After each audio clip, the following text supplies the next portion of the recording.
Hey everybody, I'm Dakota, and this is a quick tutorial about the twisted grip lift and ways to kind of work yourself up to the point of actually achieving it.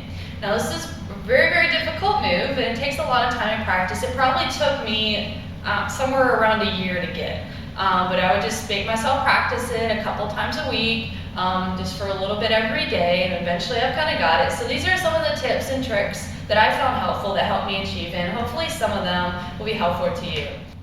So the first thing that I recommend doing is one, just getting comfortable with your hand positioning and learning how to suspend your toes off the ground. This is probably the first thing I recommend ladies to do because it's going to just get you really, really comfortable with holding that position. That's going to be your starting position for your lift, whether you're doing it from the floor or aerial when you're up on the pole. So you want to make sure that your outside arm, whichever arm or the other side of the pole that you do it on, your outside arm is going to come up, and you want to make sure you get that nice twisted grip. Other hand is going to come down low. You want to make sure your fingers are down on your bottom hand, and you have your magic finger pointed, so we don't have a straight baseball grip. When you're in this position here, I'm going to go ahead and lift myself up onto the toes and push myself away from the pole a little bit while I'm still on the ground. I'm going to be pulling with my top arm and pushing with my bottom arm. Now I'm actually going to start my lift and just my static hold with my bottom arm slightly bent. I'm not going to have it bent completely, but I don't want it completely locked out to start. So just a slight bend. Now this is going to be important because as soon as I start pulling with my top arm and lifting my feet off the ground, I'm going to use my bottom arm to push, and I'm going to lock out at that point. So just a straight lift. We want to make sure that my hips and my chest are going to turn up to the ceiling, and I'm going to look up at my top hand.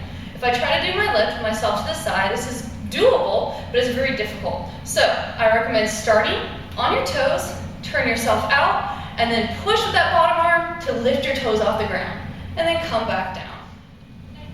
So we're going to continue to work those baby steps to help you work towards that eventual lift.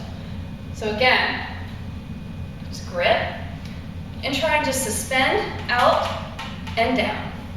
If you can do these a couple times a day, again, you're going to be really getting used to that hand positioning, keeping your core tight, pushing away with that bottom arm. Now I'm a big proponent of working your descent just as much as you work the actual inversion in any kind of move, because that's really going to help you build your strength there as well. Lowering down through your iron X is actually a really great way to work all those core muscles. The slower, more controlled you can do it, the stronger you're going to get. So again, it's kind of like reverse lift, so we want to work all those muscles too. So say I'm going to start up in an inversion. I'm going to push myself up into a caterpillar, nice and high, and I'm going to get my split grip here. Once I'm here, I'm going to go ahead and tuck my knees into my chest to come into my split grip Aisha. Now this is the point where I'm going to start sitting into my iron X and take it down as low as I can. Now the slower I can do it, the more I'm going to work those muscles. Now when you're actually doing the lift, I definitely recommend getting into that starting position like before and starting with your hips and your chest up here. When you're doing the lift, usually we do our handspring, we actually swing into it. Okay, now we're doing the lift, we don't want to have any swing. This is straight core. So I'm going to pull up here. When I get to this position here, I'm going to tuck my knees up to my chest so I make myself a little ball. If you let your legs hang down, that's all the gravity is pulling out that way. So you want to tuck yourself into a little bit ball so you're not working against gravity quite so much. When you get to that point there, you tuck yourself into that little ball, you're going to be pushing away with that bottom arm at the same time. So tuck into the ball and push away with that bottom arm. Now that tuck is really important because you're going to take your hips and you're going to tuck them up towards your chest. Now if you don't rotate your hips and you keep that back arch, you're going to be hanging down, and it's very, very difficult to get yourself rotated up at that point. So again, start really simple. Push out into your little ball, tuck your hips in. Once you're there, you can splay your legs out into your reverse straddle, your split grip Aisha, whatever you want to call it. I know there's 1,000 names for everything out there. So grip, grip, hips up. To this point here, I'm going to tuck into that little ball. Again, when I get to the little ball, I'm going to open up to my straddle at that point. To come down, I'm going to tuck and slowly lower back down. All right, so now you've been working on your couple of things. We started with just suspending our toes off the ground. We worked on coming down into our iron X, or slow descent, and we worked on the tuck into the ball. So the tuck into the ball, again, is probably the first way many of us are going to get that twisted grip. So one more time, hips out, push away with that bottom arm, start with it slightly bent, tuck into that ball to lift up. Once you get yourself to the point where you feel comfortable with the toe suspension off the ground, so pushing away, just getting those toes off the ground, holding it for a few seconds, and then lowering back down.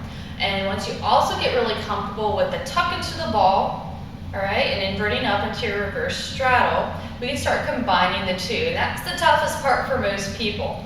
So I'm gonna go ahead and get myself in position, take my hips away from the pole, and I'm gonna get those toes off the ground.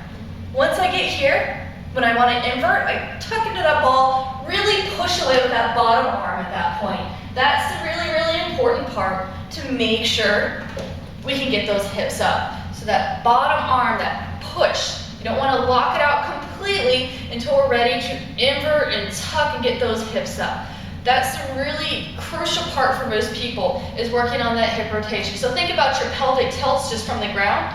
When we do our lift, we got this nice arch back, we got everything relaxed, our feet are hanging down. When we're ready to invert and we're in a lift to start, we have to tuck those hips in to make ourselves that ball. This is this tricky part right here, okay? So you have to make sure, once we're suspended up, we want to tuck those knees in, or we can't just bring them in and expect to bend in half. We have to bend those hips to tuck into the ball. All right, so tuck that pelvis to make yourself that low ball. What really is helpful is you can get a buddy or a friend, or go to a studio, find an instructor to help you out, book a private or something, get that person to help you in your suspended lift, and all they need to do is take their fingers and help you bend your hips, help you tilt that pelvis. Usually once you get that pelvis tilted, everything falls into place after that. So thanks for watching my video. Again, I'm Dakota Fox. You can find me online at facebook.com/Dakota Fox Pole Dance, or you can find me at Aradia Fitness North Carolina Pole Dance Studios in North Carolina.